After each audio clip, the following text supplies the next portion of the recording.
जय हिंद। आप देख रहे हैं दार्शनिक भारत लाइव। आज के खास खबरों के साथ मैं अमरीश कुमार सिंह। जैसा कि लोकसभा चुनाव 2024 का आगाज हो चुका है और इस वक्त हम आए हुए हैं हाजीपुर लोकसभा क्षेत्र के राघोपुर प्रखंड अंतर्गत मोहनपुर ग्राम के कबीर चौक के पास। यहाँ पर आप देख सकते हैं कि मंच सजी हुई है और थोड़े ही देर में इस क्षेत्र के सांसद प्रत्याशी माननीय चिराग पासवान जी का आगमन होने वाला है। उनका आगमन हेलीकॉप्टर से होने वाला है। उस तरफ हेलीपैड बनाई गई है, दिखाइए, उस तरफ हेलीपैड बनाई गई है। फायर कंट्रोलर की गाड़ियां लगी हुई है। आप इस मैदान को देख लीजिए। इस मैदान में चिराग पासवान जी के समर्थक उनके दर्शन के लिए, उनसे अपनी बातों को व्यक्त करने के लिए और उनके विचारों को जानने के लिए इकट्ठा हो रहे हैं। इस चुनावी समर में एनडीए प्रत्याशी चिराग पासवान के प्रति इस क्षेत्र की जनता की क्या राय है, हम पड़ताल करना चाहेंगे। हम जानना चाहेंगे। हमारे बीच एक महात्मा जी है। आज जो माननीय चिराग पासवान जी का इस कबीर चौक पे आगमन होने जा रहा है और यहाँ हर समाज के लोग उपस्थित है। पासवान समाज के लोग भी लगता है बहुत संख्या में आए। आप इस कार्यक्रम को लेकर के क्या कहना चाहेंगे? बहुत बहुत धन्यवाद आपका पत्रकार महोदय। आप दार्शनिक भारत लाइव है। आपको पता होना चाहिए कि यह 5 साल का एक महापर्व है, लोकतंत्र का महापर्व है जो 5 सालों पर आता है। होली दीपावली साल भर में एक बार आ जाता है, लेकिन 5 साल का महापर्व है।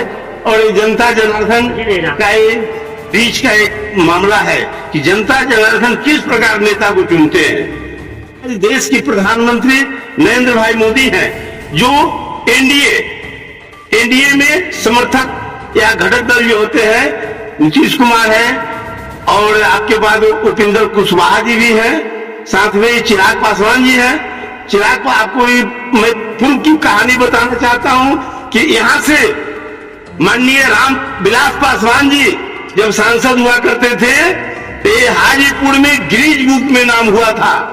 पूरी दुनिया में 5,40,000 49,000 कुछ वोट से जीतने वाला पूरे देश का पहला नेता रामविलास पासवान थे और वो गरीबों के मसीहा माने जाते थे।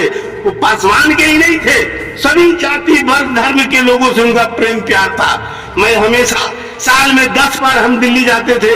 जनपद उनके 12 नंबर में, चाहे वो इस्पात मंत्री थे, अनेकों प्रकार के मंत्रालय मिला था उनका। जिस मंत्रालय में रहे उन्होंने विकास का काम किया। जब रेल मंत्री बने तो हमारे हाजीपुर में रेलवे जोन बना दिए। आज हजारों हजार का नौकरी रोजी रोटी चल रहा है वहां पे। और आज उनके पुत्र चिराग पासवान जी हैं, जो राष्ट्रीय अध्यक्ष भी हैं और अपने जीवन काल में ही उनको रास्ता दिखाकर और संसद सभा जो है यहाँ जमुई से वो सांसद उनको बना चुके हैं। जब वो जा रहे थे तो मैं फतुहा कबीर मठ के गेट पर हम और ब्यास किए थे गोजीपुर के। उन्होंने गाड़ी रोका, हम लिट्टी चोखा लगाए हुए थे। लिट्टी चोखा मैं उनको दिया, बिस्लेरी का बोतल दिया। करीब 12-15 गाड़ी से जा रहे थे। महाराज जी, हम फिर आपको समय देंगे बोलने के लिए और भी यहाँ दर्शक हैं, ठीक है। आप अपना परिचय देते हुए चिराग पासवान जी के बारे में आप क्या कहना चाहेंगे? बोलेंगे बताइए। मानते हैं चिराग पासवान जी सब कोई समर्थन देंगे, इतने बोलेंगे। तो कह रहा है कि उनके साथ में उनके चाचा जी नहीं है, इस बारे में आप क्या कहना चाहेंगे?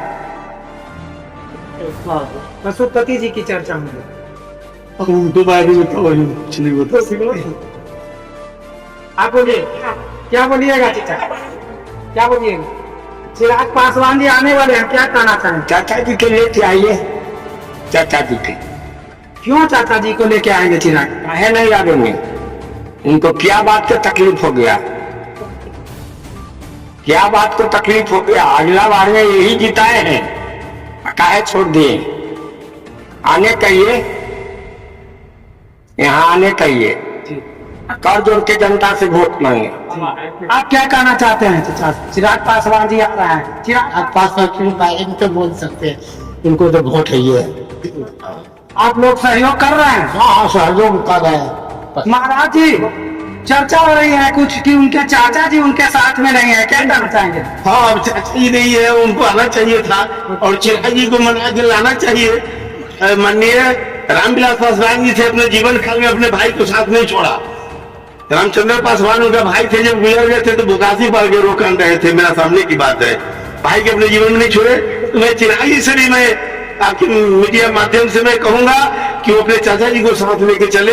अच्छी बात है, जहाँ सुमति तहाँ संपत्ति नाना, जहाँ कुमति वहाँ विपत्ति निराना। आपस में सुनती हो वही विकास होगा। रामविलास पासवान इतना देश दुनिया में इसलिए नाम कमाए कि अपने भाई को साथ नहीं छोड़ा।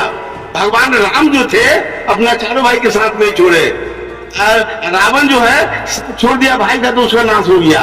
नहीं, लेकिन उपमा दे रहा हूँ, लेकिन कोई भी हो भाई को बुलावे, अपने चाचा जी को लेके आए, वो रूसे हुए हैं तो मनाना चाहिए। वो भाई उनसे छोटे आप भतीजा है, मनाना चाहिए। कुछ लोगों का नाम है कि जब रामविलास पासवान जी थे तब उनके चाचा जी थे साथ में काम करते, लेकिन जब रामविलास जी चले गए परमात्मा के पास तो उनके चाचा ने उन्हें छोड़ दिया। क्या कहना चाहिए? नहीं, देखिए वो अपने जीवन काल में ही यहाँ के उनका टिकट दिए थे। अपना सीट छोड़कर रामविलास पासवान अपने भाई का दिए थे, इनको जमुई दिए थे। तो वो बात में अड़े हुए थे कि हम जब लड़ेंगे तो हाजीपुर से ही लड़ेंगे। ये कहते थे कि हम लड़ेंगे हाजीपुर से। यही विवाद चल रहा था हमको जानकारी में। माननीय नरेंद्र भाई मोदी ने इस बात को सलटा दिया और उनको कहा कि मैं आपको राज्यपाल बनाऊंगा, आप साइड हो जाइए, हमारे पार्टी में आप रहिए, लेकिन चिराग को लड़ने दीजिए। तो चिराग जी को यहाँ से मिला, इसलिए कि यहाँ रिजर्व सीट है और रामविलास पासवान जी का यहाँ कृतित्व और व्यक्तित्व दोनों झलक रहा है। राघोपुर में नहीं, यह 5-6 विधानसभा पड़ता है। हाजीपुर के गरीबों के मसीहा माने जाते थे। कोई भी व्यक्ति एम्स में जाए इलाज कराने के लिए सबको काम करते थे। हर गांव के 10-20 आदमी के नाम पूछते थे समाचार कि फल्ला जी कैसे है, फल्ला जी कैसे है। इतना उनका स्मरण शक्ति था। मैं व्यक्तिगत बात कहता हूँ, हमारे साथ उनका इतना व्यक्तिगत लगाव था और अनेकों को नौकरी दी है। अभी कहीं की जो आदमी जाएगा वही नहीं, कुआं के पास प्यासा नहीं जाएगा, तो जो प्यासा किया उसको नौकरी मिला, ऐसा मत। अब लोग बात नहीं समझे तो बात अलग है, लेकिन मैं कहूंगा कि अभी नरेंद्र भाई मोदी है देश का प्रधानमंत्री और चिराग पासवान को भारी मतों से यहाँ विजयी बनाए।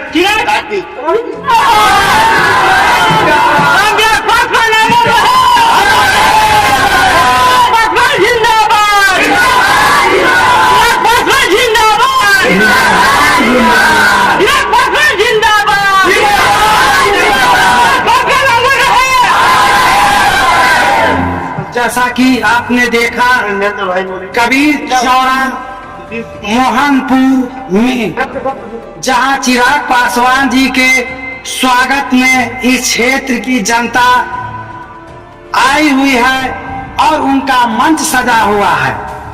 इस दौरान यहाँ के लोगों ने बताया कि यदि चिराग पासवान जी के साथ उनके चाचा पशुपतिनाथ पाल जी अगर रहे तो हम पूर्ण बहुमत से जिताने का निर्णय करेंगे।